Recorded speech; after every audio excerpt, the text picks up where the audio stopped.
Hello, everyone, and welcome back to another episode of 1998 Represent. On this episode, we're talking about the lead up and all of the hype surrounding Star Wars Episode 1 The Phantom Menace. I know this is a 1999 film, but kind of the first trailer was released in 1998, and a lot of kind of the hype around the movie kind of started swirling around toward the end of the year when they released that first trailer. There was people all over like speculating over like certain characters and things like that. And to celebrate this video, we got the awesome Darth Maul shirt here. I've had this for want to say like I think I probably bought it in 1999 if I remember correctly. It's been a while since I worn it, but I think like the horns and the eyes actually, and like the outline glows in the dark. It's actually pretty cool. But yeah, the trailer came out in 1998. Got my notes here for it. So the first trailer for it was released on November 20th, 1998. It was initially, I think, attached to Meet Joe Black. I don't know if any other movies had the trailer attached to it, but Meet Joe Black was like the most notable movie that actually had the Phantom Menace trailer that ran before it. Up to the point where people were buying tickets to see Meet Joe Black in hopes of just getting the trailer. Like a lot of people bought tickets to Meet Joe Black, walked in, watched the episode 1 trailer, and then left and never actually even watched the Meet Joe Black film. That is just, that's like unheard of now because, you know, trailers are just immediately available online. You don't have to spend a lot of time downloading them. I remember, I don't think my internet connection back in 1998 was even able to really download the trailer. I think I maybe downloaded it at one point, but it took like an hour to download like a 2 minute like video clip because I think I was running like was it like a 28.8 modem or something. It took a long time for some reason. I remember a couple years before that downloading like a 30-second like video clip and it taking like 20 minutes to download it. So you know, we didn't have YouTube back then or anything like that to where you could just immediately watch or rewatch the trailer. So people were going to these movies just to see the trailer, and that's like by today's standards, that's kind of crazy. All right, so keep the Meet Joe Black. Maybe people want to see it. I remember the first time I watched it, we were in like a high school, like they called it a media center, but it was basically their library. And I don't know what kind of internet connection they had. It was probably like a T1 connection. I don't think it was as fast as like a T3 or anything like that. But we were able to watch the trailer in the kind of like in the library. I remember like we watched it a bunch of times before the teachers eventually told us to, you know, stop watching it and get back to work. We then would watch it again in the computer lab and stuff like that. So it was definitely a kind of very like communal experience because, or like what people would call like a water cooler moment maybe, where people were, you know, gathering around a computer screen to watch a Star Wars trailer. It was just really cool. And like I said, that doesn't really happen now unless like a trailer happens to drop when you're like have your phone out when a trailer drops and you and your friends are like watching it. But I feel like the kind of like water cooler moments of stuff like that is stuff that just doesn't happen now. The interesting thing about Star Wars at the time that this trailer came out, so leading into Episode 1, there was no kind of negative sentiment towards Star Wars. I don't think I don't think there was any negative sentiment at the time. I think people started getting negative towards it once the movie actually came out in the spring of 1999. But up to that point, there was really and the Star Wars community was probably, or maybe at the very least, seemed smaller back then, just because there wasn't like social media. You were basically just like you would go to your friends, you would talk about Star Wars. There's maybe some internet forums that you can hang out on and stuff like that. But it was the fandom definitely feels like it's like obviously grown over the last like 25 years. Because I remember in high school there was like maybe just maybe like a handful of like classmates that were super into it. Like myself, a few of my friends, we were really into it, but a lot of people really weren't. And I just think that's interesting because now we have access to a ton more Star Wars content with stuff on Disney Plus, like obviously the newer trilogy of films that came out somewhat recently. We have, like all the Disney Plus shows, all of the kind of like cartoon series, Clone Wars, and all that kind of stuff, and obviously the books and the comic books and the video games.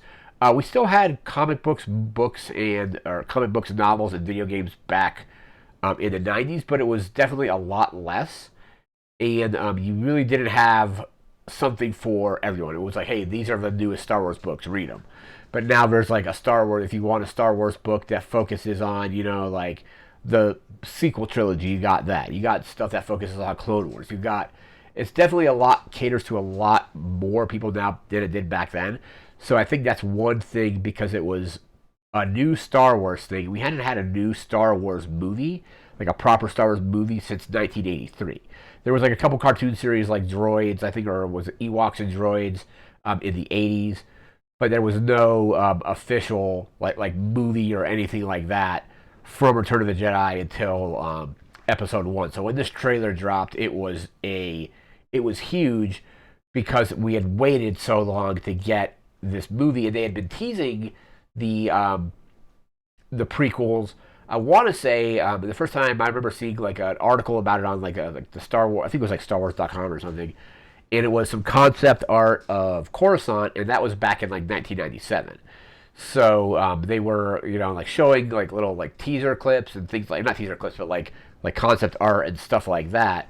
So it was definitely like very very hyped. It's probably the most hyped movie that I could probably think of. I would put Endgame up there as well, but for some reason, like I think Star Wars, just the fact that they were doing a new Star Wars movie after so long, I think it's probably like the most like hyped movie ever. It's probably the movie I was the most excited to see as well. Like, and I think that even includes stuff like Avengers, like Infinity War, Endgame, movies like that, to where I'm still a huge Star Wars fan. I haven't watched everything that they have, but it was just a big moment just because we were getting something new after so long. Let's see what we have here.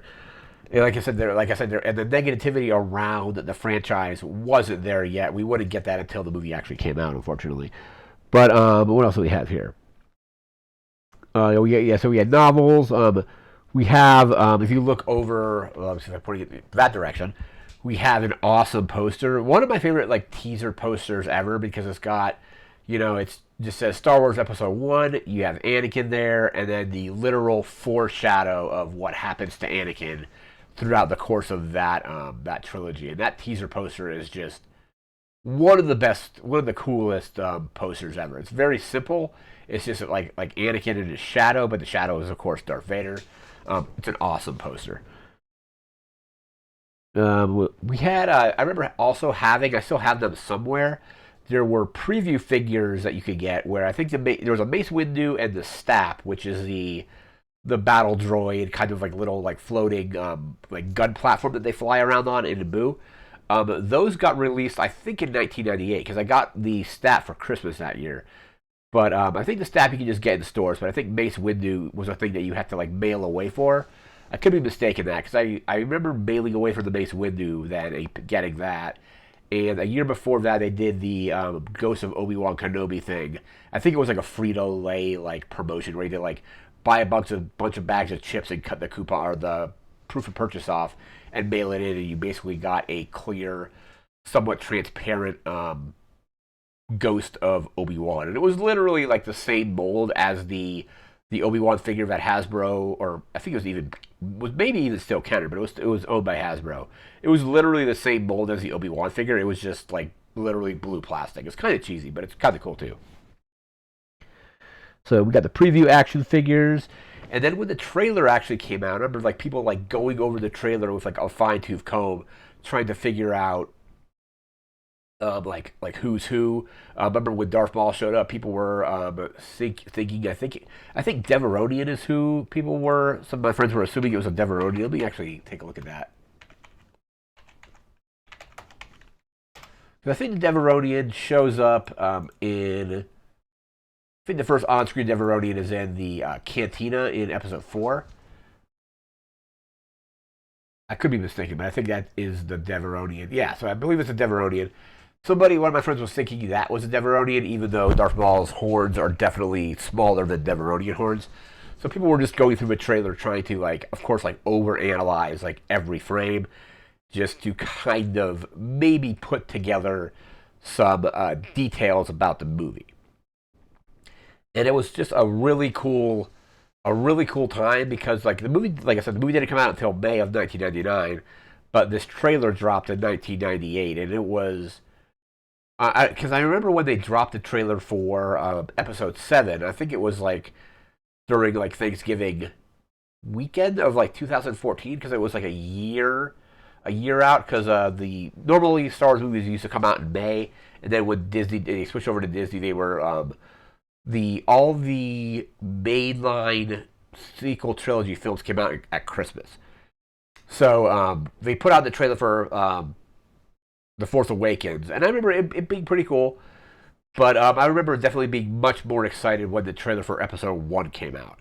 Because, like I said earlier in the video, nowadays, and even back when the Force Awakens trailer came out, you could just go back to YouTube and watch it as many times as you wanted.